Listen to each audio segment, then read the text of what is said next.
Salut, je m'appelle Louise. Je n'étais pas si préoccupée par les garçons ou les rencontres. Je regardais mes amis se pâmer devant les garçons et je trouvais ça bizarre. Puis tout a changé quand j'ai rencontré Adam. Il était en terminale au lycée et avait 1 an de plus que moi. Il était intelligent, sportif, drôle et facile à vivre. Et je l'ai trouvé si charmant et attirant. Malheureusement, ses parents sont décédés lorsqu'il était enfant. Et il vit maintenant avec la famille de son oncle. Et comme je le savais, sa vie n'était pas facile là-bas. Il va sans dire que toutes les filles sont devenues folles d'Adam, mais il ne les aimait pas. Il m'aimait moi. Quand il m'a demandé de sortir avec lui, j'ai littéralement dû me mordre les gencives pour m'empêcher de crier de joie. Au début, c'était super. Nous étions un de ces couples d'une douceur écœurante, qui étaient coincés dans leur propre bulle d'amour. Il m'a emmenée à l'école, a joué avec mes cheveux alors que j'essayais de trier mes livres dans mon casier, et m'a accompagnée en classe et m'a embrassée sur la joue avant de dire « Tu me manques déjà ». Je n'avais pas non plus de relation antérieure pour comparer Adam, donc j'ai supposé que c'était normal. En outre, tout le monde aimait Adam. Mes amis pensaient qu'il était le mec le plus cool de tous les temps, et étaient assez heureux de l'avoir avec nous tout le temps. J'ai présenté Adam à mes parents et ils l'ont aimé tout de suite. Il était si doué pour choisir le bon moment pour les compliments, et pour dire la bonne chose au bon moment.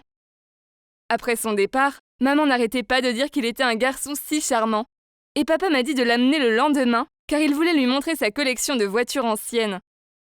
Même si j'étais heureuse que mes parents apprécient Adam, c'était aussi un peu agaçant. Il ne parlait jamais de moi comme il le faisait avec Adam. C'était comme s'il pensait qu'il était le chaudron d'or au pied de l'arc-en-ciel, et que je n'étais qu'un moins que rien. Je sais que c'est idiot, mais j'enviais le fait que mes parents aimaient mon petit ami.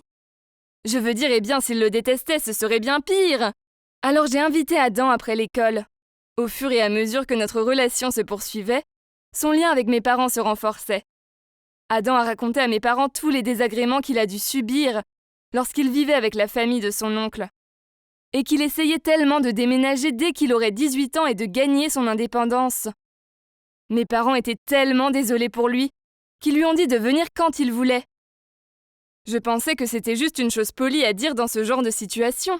Mais en fait, il est resté chez moi bien plus qu'il n'est resté chez lui. Vous pensez peut-être que c'est tout simplement génial parce que lui et moi pourrions passer plus de temps ensemble. Mais non! La plupart du temps, il était avec mes parents au lieu de moi. Et certaines choses sont arrivées qui m'ont mis mal à l'aise. Comme la fois où mes parents m'ont fait dormir tôt pour qu'ils puissent regarder un film d'horreur avec Adam. Car je suis une poule mouillée et je déteste les films d'horreur. Une autre fois, j'ai fait la grasse matinée, et quand je suis descendue, la maison était vide. Et il y avait une note sur la table de la cuisine disant qu'ils étaient tous partis au zoo. Et j'adore le zoo! Pourquoi ne m'ont-ils pas demandé de les accompagner? Pire encore, ils sont revenus tard, et n'ont pas cessé de parler de leur journée extraordinaire. J'ai mentionné à Adam que cela m'avait énervé plus tard. Il m'a caressé les cheveux et m'a dit qu'il pensait que je ne voudrais pas y aller. Puis il m'a tendu un collier en argent, m'a embrassé la main et m'a dit que j'étais sa parfaite princesse. Il m'a tellement séduit que j'ai oublié toutes mes inquiétudes et j'ai continué comme si de rien n'était. Un samedi matin, je suis entrée dans la cuisine et j'ai trouvé Adam en train de faire des pancakes avec maman. D'accord, donc je suppose que ce n'était pas si bizarre. Mais ensuite, il s'est tourné vers mon père, qui lisait son journal du matin et lui a demandé « Papa, tu veux des myrtilles sur tes pancakes ?» Au début, j'ai cru que je l'avais mal entendu, mais papa a répondu « Oui, fiston, ce serait génial !» J'ai toussé pour faire connaître ma présence, puis je me suis assise à la table. Papa m'a murmuré un bonjour au-dessus de son journal, et maman m'a fait un sourire timide. Maman a demandé à Adam de s'asseoir, puis elle lui a servi la plus grosse pile de pancakes de tous les temps. J'en ai eu 2 brûlés. Quand maman a pris l'assiette d'Adam, elle a froissé ses cheveux et lui a dit « Tu en veux encore ?»« Non merci maman, je suis bourrée. » Il lui a souri. J'ai reculé ma chaise et je suis partie en trombe.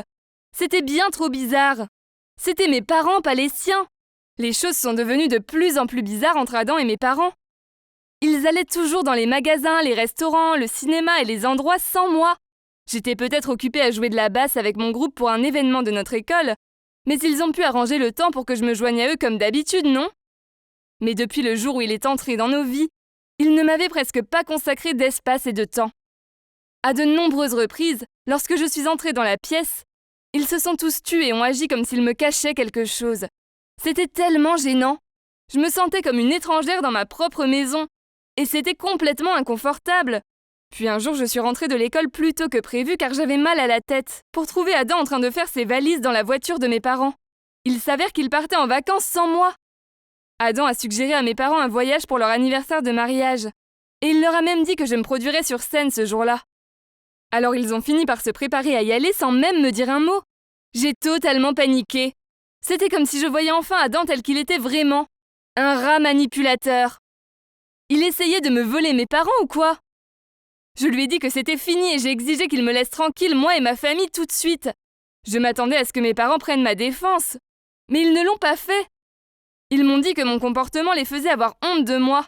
Et que lorsqu'ils reviendraient de leurs vacances, et si je gardais encore cette rancune égoïste, j'aurais mieux fait de quitter la maison.